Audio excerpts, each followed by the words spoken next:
Здравейте! Тъй като вече знаем как да трансформираме готови форми, ще направим упражнение за композиция с същата картинка от презентацията.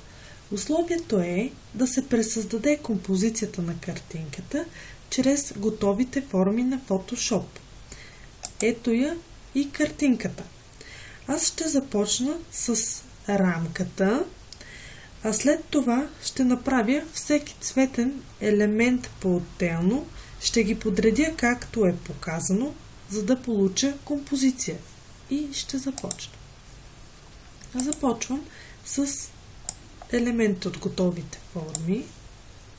Така, избирам къде да бъде, как да се изчертае. Ще изчертая ето така. Ще си настроя фил е поле на запълване, в случая не ми трябва, а строк е поле на контур. Контур ми трябва, за да направя рамката и ще си избера, например, ето такъв цвят. Сега ще започна с всеки отделен елемент. Изчертавам един квадрат, избирам Free Transform Path, още веднъж с десен бутон, избирам Skew и вече мога да трансформирам вертикално или хоризонтално. В случая аз избирам да бъде така. Съгласявам се с приложения ефект и отцветявам. Строк не ми трябва, сега ми трябва само фил и квадратчето беше червено. Продължавам нататък.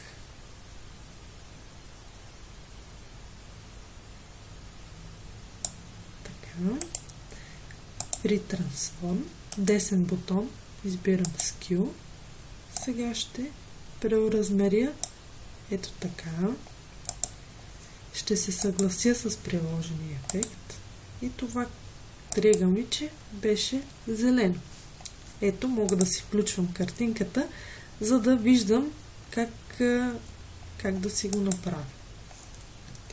Така, сега ще продължа с останалите елементи.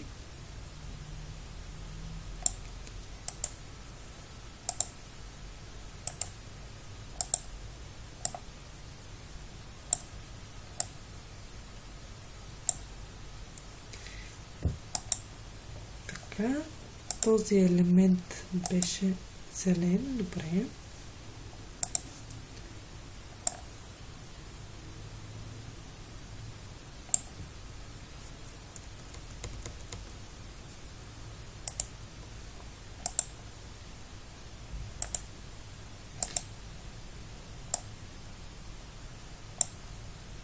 Ето така. Но виждам, че се получава фуга между двата елемента. За да не се получава тази фуга, аз намествам елементите така, че да изглеждат добре запълнени. Само ще погледна какъв цвят беше. Синьо. Ето така. И за да се покажат контролните точки чрез бързите клавиши, това са Ctrl плюс буквичката T. Ето така, сега може да правим трансформация.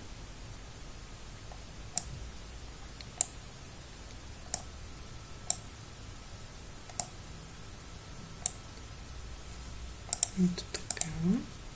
Но виждам, че всъщност трябва зеленият елемент да удължа. Skew.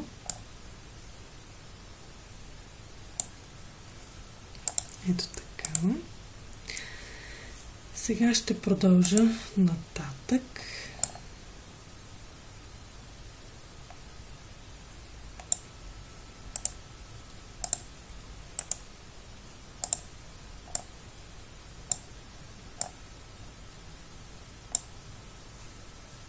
Така, този елемент беше в червен цвят.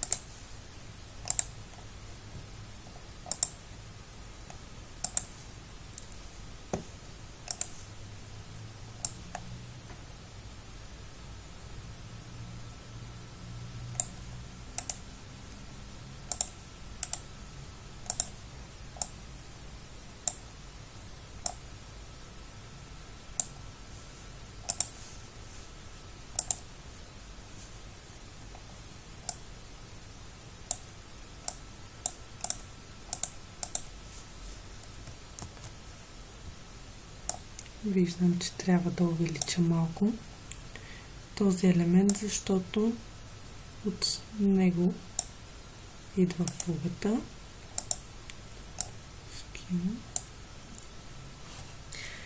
Така. Обаче трябва да отцветя другия, който е в жълт цвят. Ето така. И направихме един квадрат от картинката. Аз я разглеждам на 4 квадрата, за да ми е по-лесно. И по този начин изчертаваме всички останали. Аз съм си ги изчертала. Ето така. Сега ще си ги наместя. Ето така.